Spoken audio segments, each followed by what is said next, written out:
Kita akan lihat bagaimana performa mata uang Garuda terhadap dolar Amerika Serikat berbanding terbalik dengan pergerakan IHSG. Rupiah justru terpantau masih melanjutkan pelemahannya, terdepresiasi 0,18% dan berada di level psikologis 16.800, tepatnya di 16.825. Kita akan lihat bagaimana pergerakannya terhadap tiga mata uang utama lainnya. Rupiah terhadap dolar Singapura juga melemah 0,35%, terhadap mata uang Jepang terdepresiasi 0,27%, begitupun terhadap euro yang melemah 0,36%. Terkait dengan kekhawatiran eskalasi geopolitik yang kian manas ini kan mungkin dikhawatirkan akan berimbas pada inflasi khususnya Amerika Serikat. Padahal di satu sisi suku bunga diekspektasikan akan semakin rendah di tahun ini. Nah ini kalau arahnya sendiri seperti apa Anda melihatnya, Elvan? Ya memang kalau kita berbicara arah suku bunga Amerika Serikat, tentu mereka saat ini kan concernnya pada dua hal ya. Pertama itu dari tenaga kerja di Amerika Serikat itu sendiri, kemudian yang kedua itu inflasi. Dan kalau kita melihat dari sisi tenaga kerja memang sepanjang 2025 itu bisa dikatakan the worst-nya US gitu ya, labor marketnya sejak 2020. Artinya ketika COVID dan ini menjadi yang terlemah lagi nih sejak COVID. Dan kalau kita lihat datanya di 2025 memang jumlah tenaga kerja yang ditambahkan di Amerika Serikat itu hanya sekitar 500.000 jobs added. Jadi itu 50% lebih rendah dibandingkan tahun-tahun sebelumnya, dan ini kan cukup memprihatinkan gitu ya, karena kalau kita lihat ketika lapangan pekerjaan itu sangat di bawah daripada target, itu tentunya akan berimbas pada daya beli masyarakatnya, dan daya beli masyarakat akan berimbas pada pertumbuhan ekonomi. Jadi memang ketika kondisi ini masih mengkhawatirkan, kondisi pasar tenaga kerja, tentu the Fed itu sangat didorong gitu ya sebagai pemangku kebijakan moneter untuk bisa membantu ya perekonomian Amerika Serikat melalui pemangkasan suku bunganya lebih besar lagi di tahun ini. Namun memang di saat yang bersamaan kondisi inflasinya itu belum menunjukkan penurunan, justru malah masih jauh di atas daripada target The Fed yang itu di 2% targetnya. Sementara realitanya terakhir di November kan di 2,7. Ya? Jadi masih cukup tinggi, masih jauh di atas ekspektasi atau target daripada The Fed itu sendiri. Jadi memang kondisi dua hal yang sangat berketerbalikan ini menunjukkan akan semakin menunjukkan ketidakpastian terhadap suku bunga The Fed ke depannya, paling nggak di tahun 2026 ini. Antara The Fed mau mempertahankan atau mau membangkitkan tenaga kerjanya gitu, atau di satu sisi menjaga inflasinya. Jadi ini dua hal yang harus dipikirkan matang-matang, bagaimana nanti keputusan The Fed untuk apakah akan mempertahankan atau menurunkan suku bunga lanjutan, ya itu akan menjadi pertimbangan The Fed ke depannya. Namun memang sepanjang sampai hari ini ya, kalau kita melihat di CME Fed Watch Tool ya, untuk mengukur probabilitas The Fed akan memangkas suku bunga atau tidak di bulan Januari, nanti di akhir bulan itu masih 95% ekspektasinya itu mempertahankan suku bunga di Januari ini. Jadi memang itu realitanya, ekspektasi pasar saat ini masih kuat di bulan ini The Fed FOMC nanti masih akan menahan suku bunganya.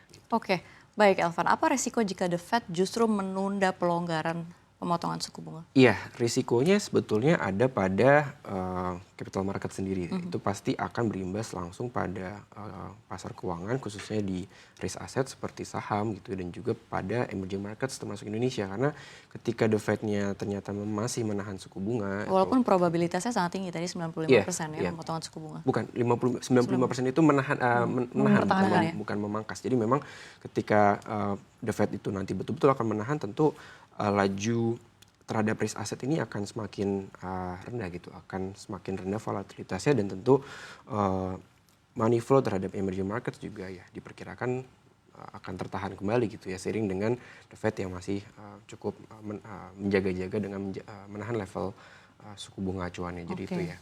Jadi seperti apa nih nasib rupiah di tahun 2026? Karena kalau di 2025 saja pelemahannya cukup signifikan, apalagi kalau kita bandingkan dengan negara-negara peers misalkan.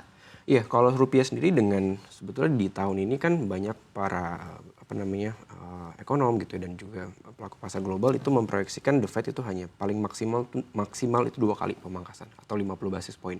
Jadi tidak terlalu signifikan, sehingga potensi terhadap penguatan di XY atau indeks dolar itu semakin tinggi, semakin kuat dengan suku bunga Amerika Serikat yang diproyeksikan ya hanya akan 25 sampai 50 basis point dipangkasnya. Artinya dengan kondisi tersebut di XOY yang menguat, otomatis emerging markets termasuk rupiah dan juga mata uang Asia lainnya itu memang diproyeksikan bisa sedikit tertahan pergerakannya melawan dolar Amerika Serikat seiring dengan dolar yang menguat. Jadi memang rupiah di 2026 setelah melewati tahun yang cukup sulit juga di 2025 ya diperkirakan masih akan menghadapi tantangan yang cukup besar juga ya di 2026 ini seiring dengan itu tadi khususnya faktor eksternal dari penguatan dolar Amerika Serikat itu sendiri. Belum lagi dari internal kita nih khususnya dari defisit APBN di tahun lalu yang tentu itu menjadi concern atau kekhawatiran bagi pelaku pasar khususnya asing terhadap bagaimana kondisi fiskal Indonesia nih dengan defisit yang cukup tinggi hampir mencapai level 3% level undang-undang kita ya batas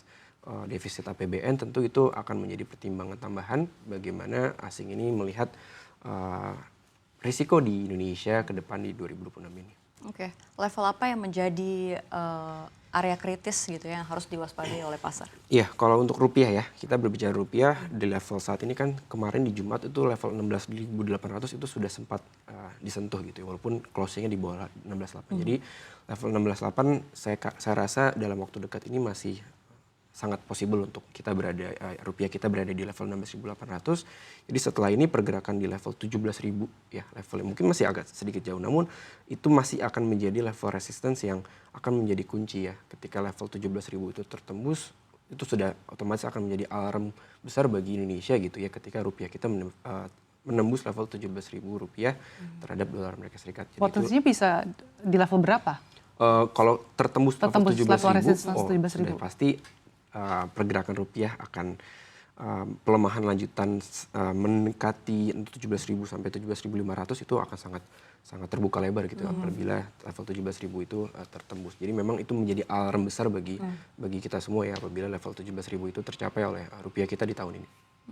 Dan untuk mitigasi mungkin apa senjata yang perlu dikeluarkan lagi oleh Bank Indonesia untuk bisa meredam kekhawatiran pelaku pasar terkait dengan stabilisasi nilai tukar rupiah? Singkat saja, Alvan. Ya, tentu dengan aturan baru DHE itu juga menjadi salah satu penopang ya. Artinya kita memiliki Bank Indonesia nanti memiliki peluru yang kuat untuk melakukan intervensi dari sisi offshore market, offshore NDF maupun di spot sendiri. Jadi memang itu menjadi peluru bagi Bank Indonesia untuk dengan memiliki cadangan devisa yang besar bisa melakukan stabilisasi atau melakukan stabilisasi di pasar secara langsung untuk meredam pergerakan rupiah untuk bisa melemah lebih lanjut. Tapi penguatannya bisa terlihat signifikan nggak sih dalam waktu dekat meskipun memang harus tahun gitu ya? Ya, kalau untuk penguatan ya, saya rasa di level 16.700 itu sendiri itu masih menjadi level yang arah daripada penguatan rupiah kita. Sebatas itu aja sih sebetulnya 16.700 itu sudah cukup baik dan apabila rupiah kita bergerak bisa stabil di level situ ya sudah cukup baik karena memang